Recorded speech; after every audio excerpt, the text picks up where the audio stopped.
Coming up on Mountain News this morning, Governor Andy Beshear praises Eastern Kentucky's resilience after the flooding during his State of the Commonwealth address. And President Joe Biden makes a visit to Northern Kentucky to discuss a part of the biggest federal infrastructure grant in U.S. history to build another bridge between the Commonwealth and Ohio.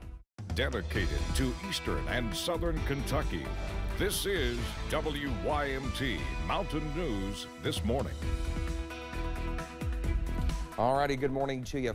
Almost 5 o'clock here. I'm Dakota Makris. It's Thursday, but in my mind, it feels like a Friday. So we got one more day. Let's head over to Brandon for a look at our forecast this morning. And Brandon, it's kind of, well, nothing really going on the radar this morning. It's Friday Eve. It is Friday Eve, but so you know about the eves around here. Exactly. I got to be careful when I say them. That's exactly right. You got to be focused. Yeah, I do. Friday Eve is always safe.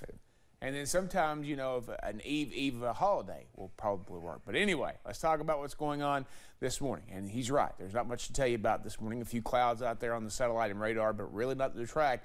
Unfortunately, our western neighbors not so lucky. We'll talk more about them after our main weather segment here in just a few minutes. But again, temperatures much colder this morning. A lot of sensors back online today. Thankful to see that. We're at 41 in Clintwood, 43 Pikeville, 41 in Jackson, 44 Prestonsburg, 45 in Jacksboro, 40 in London, 41 in, I think I said Jackson already, but other than that, everybody else is in the 30s this morning. Now, they may go up just a little bit, but we're seeing a big difference from this time yesterday morning. 18, let's say 10 to 25 degrees colder this morning than it was this time yesterday. So again, pick up those coffee cups, grab you a mug, a travel mug to take to work. You're going to need a little extra for some, and then a normal day for most. Your out-the-door forecast, thankfully, is going to feature maybe a few clouds this morning, then sunshine for most of the day, but we are watching a little weak disturbance that could bring us a stray shower or maybe a snowflake tonight. We'll keep you posted on that and have more in just a few minutes. Dakota? All right, Brendan, thank you. Well, education, infrastructure, the economy, flood relief, and medical marijuana. Well, those are just some of the topics Governor Andy Beshear discussed in his State of the Commonwealth address yesterday. He applauded the state's economy and also emphasized the need to invest in students and teachers. Chad Hedrick has more from both sides of the aisle.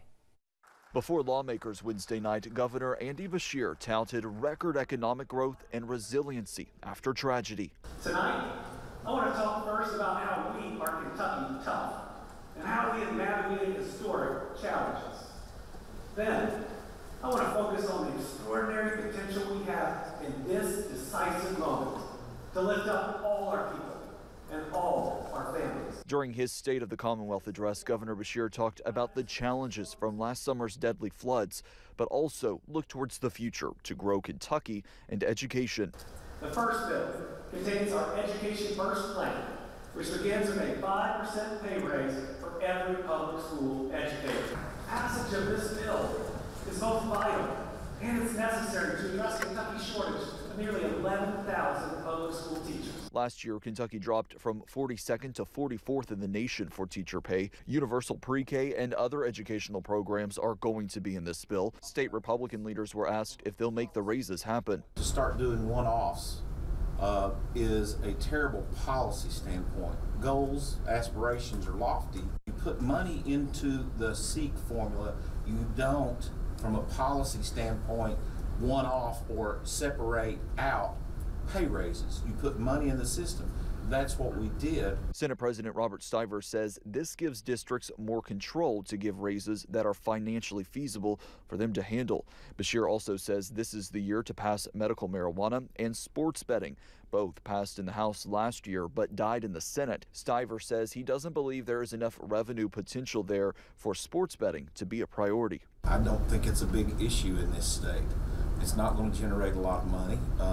It's a appetizer or a dessert type of portion of your overall menu of your entertainment dollar.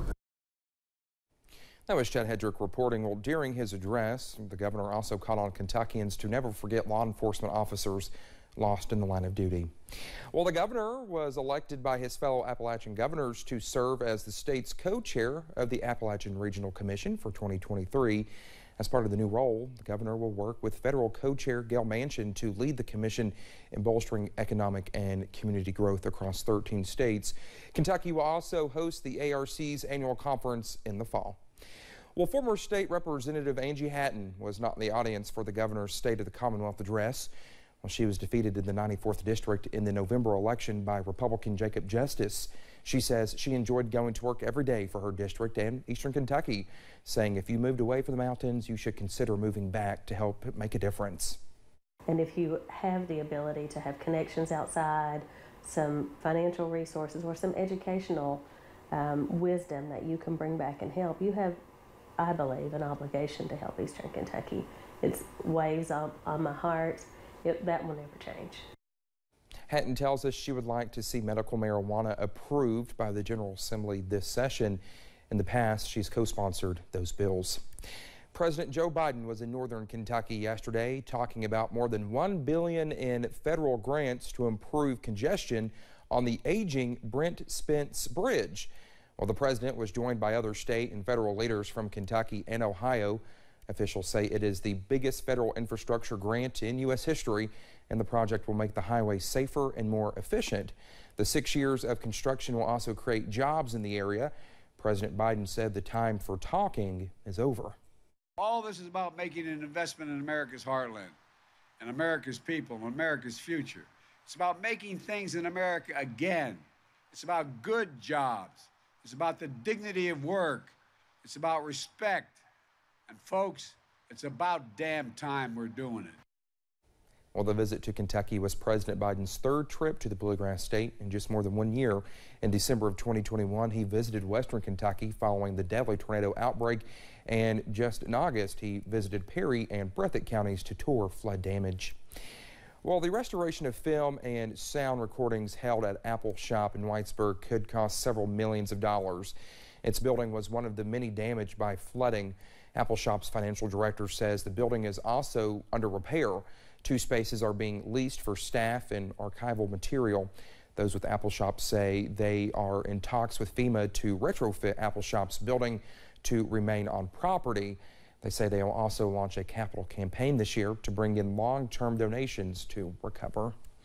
Well, thank you so much for getting your Thursday morning started with us here on Mountain News this morning. Coming up, a massive storm batters California, bringing threats of strong winds, heavy rain, and more to ones that decided to ride it out. And while the weather is active to our west, we are getting a much-needed break here at home. I'll have more on how long it should last in about 3 minutes.